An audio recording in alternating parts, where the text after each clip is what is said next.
So hey guys, welcome back to our channel Focus Studies. तो आज हम अपने अगले टॉपिक को शुरू करने जा रहे हैं। इसी के साथ हमारा चैप्टर भी लगभग खत्म पे आ चुका है। अब हम लगभग चैप्टर को अपने एंड करने जा रहे हैं। तो अगला टॉपिक जो है हमारा विजुअलाइजिंग द नेशन।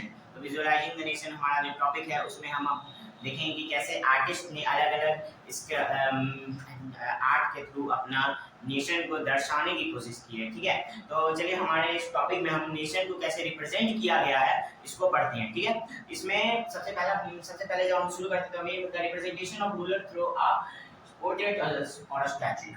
अच्छा, इससे पहले मैं आपको थोड़ा टॉपिक के बारे में समझाता हूँ।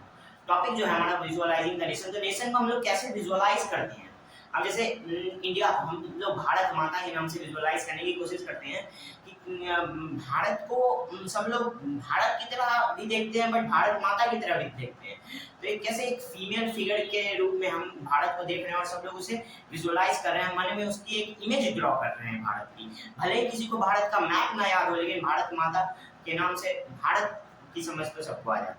ठीक है, तो इस चैप्टर में हम उसी तरह से देखेंगे कि अलग अलग नेशंस को कैसे कैसे फीमेल फिगर्स के थ्रू और अलग अलग तरीके से विजुअलाइज किया गया है।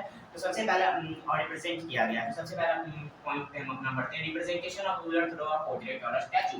कभी कभी क्या होता था कि रूलर को रिप्रेजेंट कराया जाता था स्टैचू और पोर्ट्रेट से। ठीक है, अब हम आगे बढ़ते हैं। तो अब सिर्फ रूलर का रिप्रेजेंटेशन नहीं हुआ, आर्टिस्ट जो थे 18वीं सेंचुरी में 19वीं सेंचुरी में वो क्या किए, नेशन को पर्सोनिफाई करना शुरू किए। अब नेशन को पर्सोनिफाई करना शुरू किया। पर्सोनिफाई का थोड़ा सा डिटेल में आपको बता देता हूँ। आप लोगों में से किसी को तो पता ही होगा, आप लोगों ने इंग्लिश ग्रामर में भी पढ़ा होगा, बट खैर मैं आपको थोड़ा सा यहाँ से भी बता देता हूँ, आपको अच्छे से समझ में आएगा कि representation as if it were a person. ऐसे रिप्रेजेंट करो कि लगे कि वो एक पर्सन है, किसी भी अजीवित चीज को, जैसे कि कोई भी नॉन लिविंग थिंग हुआ। जैसे मान लीजिए जो कैमरे से वीडियो बन रहा है वो उसको हम पर्सोनिफाई किए कि ये कैमरा जो है आई है, आई ऑफ अगामोटो, जो आपने डॉक्टर स्ट्रेंज के पास देखा होगा, तो वो लिविंग आई। तो उसी तरह से ये मान लीजिए हम ये कैमरा को लिविंग बताने की कोशिश करें। या फिर ये बोर्ड को हम लोग बोल रहे हैं ऐसे पर्सोनिफाई कीजिए कि एज अ ये बोर्ड नहीं है, ये है मान लीजिए कि ये क्या नाम दे, तो इसे एज अ क्या बोलते हैं, जैसे इसे दे देते हैं नाम ज्ञान देने वाले भैया, इसका नाम दे सकते हैं ना। तो ठीक है, तो उसी से शुरू रिप्रेजेंट कर रहे हैं हम इसे। तो ज्ञान देने वाले भैया का नाम हमने बोर्ड का नाम दे दिया ज्ञान देने वाले भैया। नाम तो थोड़ा अच्छा नहीं है, बट फिर भी तो हम इसे क्या इसके थ्रू जीवित दर्शाने की कोशिश करें। ठीक है, अब आते हैं रिप्रेजेंटेशन मतलब नेशन में। अब हम आते हैं कि कैसे कैसे रिप्रेजेंट किया गया अलग अलग फिगर्स के थ्रू। तो नेशन में पोर्ट्रेट एज फीमेल फिगर। तो देखिए पर्सन में उन्हें मतलब जो पर्सन की तरह उनको स्टैचू बना के दिखाया गया था, वो पर्सन में जरूरी थोड़ी है कि सिर्फ मेल का यूज किया जाए या फीमेल का यूज, लेकिन ज्यादातर नेशंस को पोर्ट्रेट किया गया फीमेल फिगर्स के तरह से। हमारे भारत में भी देखते हैं भारत माता फीमेल है, फीमेल फिगर है, तो फीमेल के रूप में दर्शाया गया। अब फीमेल के रूप में क्यों दर्शाया गया ये हम आगे आगे पढ़ते जाएंगे। It gave the abstract idea of nation country.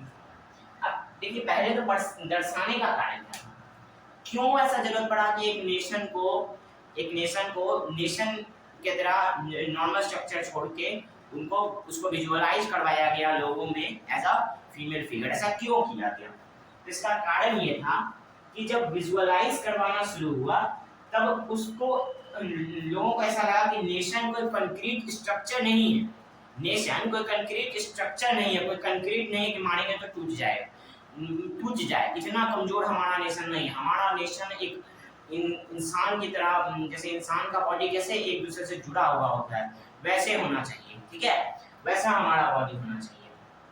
Female figure became allegory of the nation. Female figure जो है वो नेशन की एलिगोरी बनी। एलिगोरी मतलब रिप्रेजेंटेशन ऑफ समथिंग और नॉन लिविंग। एलिगोरी भी बेसिकली वही और रिप्रेजेंटेशन थ्रू रिप्रेजेंटेशन जब हम कर रहे हैं किसी स्टैचू के से या फिर किसी आर्ट की मदद से, तो उस आर्ट को एलिगोरी कहेंगे। ठीक है, लेकिन बेसिकली एलिगोरी शब्द का फीमेल फिगर के लिए ज्यादा यूज किया जाता है। इस चैप्टर में आपको उतना ज्यादा आपको इसका डिफिनेशन भले दिया हुआ हो एलिगोरी का, कभी कभी 1 मार्क में पूछ भी लेते हैं, बट आपको एलिगोरी को यहाँ पे बस एक फीमेल फिगर की तरह ज़्यादा कंफ्यूज मत होइएगा, ऐसे एक्सप्लेन हुआ है बुक में, हम भी आपको समझा ही रहे हैं कि एलिगोरी मतलब वही जो आर्ट के थ्रू जो रिप्रेजेंटेशन हुआ है उस आर्ट को एलिगोरी कह रहे हैं, ठीक है।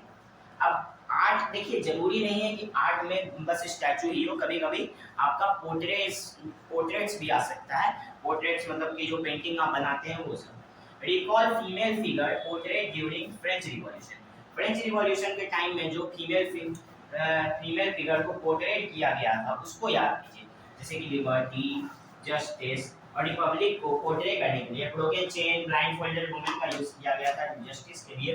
जैसे लिबर्टी को दर्शाने के लिए क्या किया गया था, ब्रोकन चेन दिखाया कि चेन टूट रहा है। अब चेन टूट रहा है इसका मतलब क्या है, आपकी बंदिशें टूट रही है। अब जब बंदिशें टूटेगी तो क्या होगा, आप आजाद हो गए हैं, तो लिबर्टी मिल गया, लिबर्टी मतलब आजादी।